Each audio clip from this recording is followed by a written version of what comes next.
Good morning.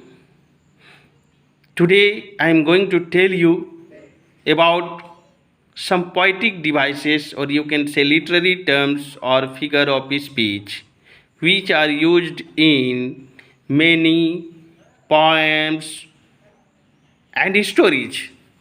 है ना। आज हम आप लोगों को कुछ लिटरेरी टर्म्स या पोइटिक डिवाइसेस के बारे में बताने जा रहे हैं जो बहुत सारे पोएम्स और किस में यूज हुए हों, स्टोरीज में। ओके, तो लेट अस सी एलिट्रेशन। पहला नंबर में हम बता दे रहे हैं alliteration, because alliteration is very common, है ना। एलिट्रेशन बहुत कॉमन है। तो alliteration when a particular consonant is used in more than one word, है ना, then that is known as alliteration। तो जब आप पोएम पढ़ो या स्टोरी पढ़ो तो आप पाओगे, आपको पता होगा कॉन्सोनेंट क्या होता है, ए ई आई ओ यू को छोड़कर, है ना। तो ए ई आई ओ यू को छोड़कर सारे कॉन्सोनेंट हैं। तो जो कॉन्सोनेंट है, मान लो एक पार्टिकुलर कॉन्सोनेंट है सी,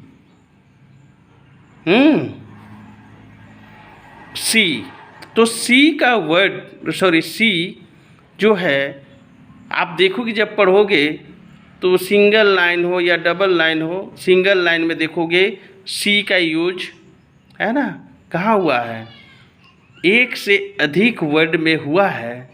ये एक एग्जाम्पल बता रहे हैं। सी ही कोई ज़रूरी नहीं है, वो हो सकता है बी भी, है ना।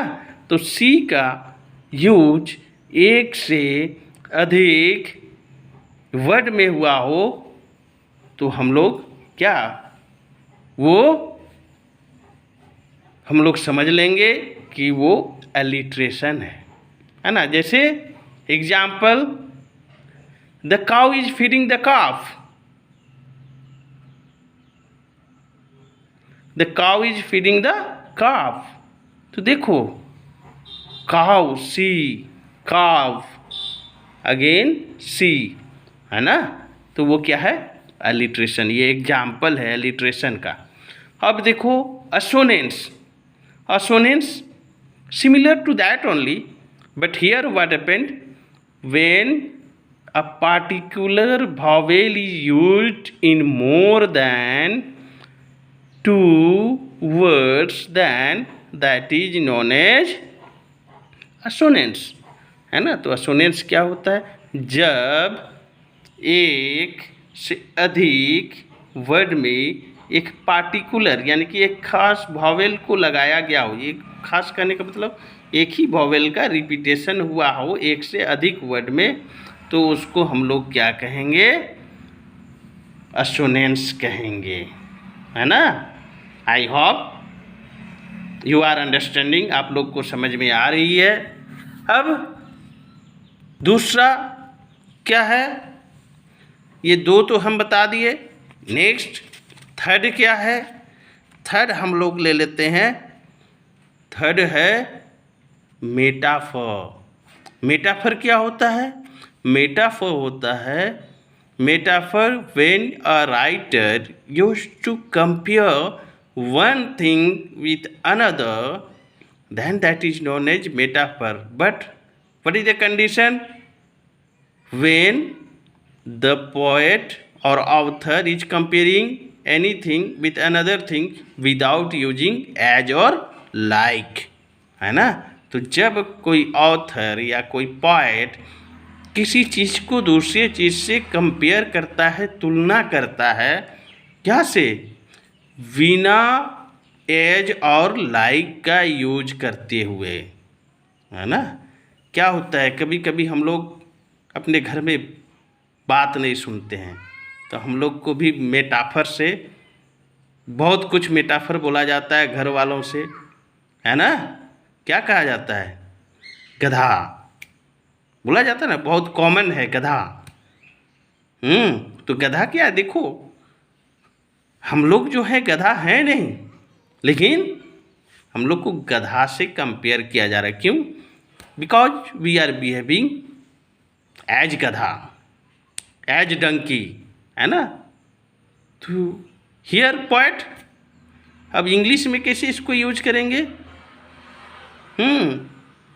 यू आर स्टोन, तो यू आर स्टोन, स्टोन क्या है? स्टोन पत्थर है ना, पत्थर है। पत्थर क्या है? नॉन लिविंग थिंग है ना। तो वो आप तो पत्थर हो नहीं, हम लोग पत्थर है नहीं, तो पत्थर क्यों कह रहा है? पत्थर इसलिए कहा जा रहा है क्योंकि हमारा बिहेवियर पत्थर जैसा है ना। तो इस तरह का सी इज रोज, तो सी is rose, C is rose, देखो वो तो रोज जैसा है ना। रोज क्या होता है? गुलाब, वो गुलाब है नहीं, लेकिन गुलाब से उसको तुलना किया गया है। वह because she is as beautiful as rose, है ना। वो गुलाब जैसा सुंदर है, इसलिए गुलाब से उसका कंपेयर किया गया है। जस्ट उसी तरह सिमिली, है ना। 4th number simile. अब सिमिली देखो, सिमिली क्या है? सिमिली है, simile when an author or a writer used to compare one thing with another using as और like, तो उसको हम लोग क्या कहेंगे?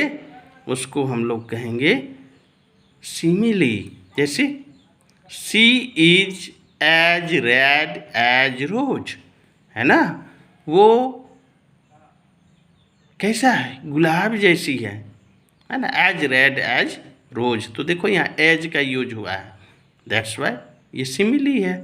तो आपको ऐसे लाइंस पोएम में या स्टोरी में मिलेंगे, है ना। तो आप आइडेंटिफाई कर लेना कि ये सब अलंकार या फिगर ऑफ स्पीच और पोएटिक डिवाइस यूज हुए हैं।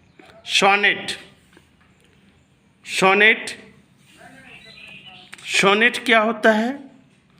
सोनेट 14 लाइन के पोएम को सोनेट कहते हैं, है ना। 14 लाइन, जो 14 लाइन के होते हैं, 14 लाइन के पोएम को हम लोग क्या कहते हैं? सोनेट कहते हैं। तो आप लोग पोएम को पढ़ लेना, और ये इंग्लिश के लिए है ना। इंग्लिश जब आप लाइन गिनोगे तो वो 14 लाइन्स का हो, 14 लाइन का हो, तो आप समझ लेना कि वो सोनेट है। Are you getting? और हमको लगता है कि ये जो बच्चे मैट्रिक लिख रहे हैं, लिखने वाले हैं भविष्य में, उनके लिए ये सब बहुत फ़ायदेमंद होगा। और जो लोग स्टोरी पढ़ते हैं, कहानियाँ पढ़ते हैं, पोएम पढ़ते हैं, उनके लिए ये सब जानना बहुत ज़रूरी है। और भी पोएटिक डिवाइसेस हैं, उसका चर्चा हम लोग किसी और वीडियो में करेंगे। अभी इतना ही, है ना। और ज़्यादा जानने के लिए आप लोग क्या करें? इस चैनल को सब्सक्राइब करें और लाइक कर दें। और जो भी डाउट हो आप कमेंट सेक्शन में कमेंट करके हमको इन्फॉर्म कर सकते हैं, हम आपके डाउट को क्लियर कर देंगे। धन्यवाद।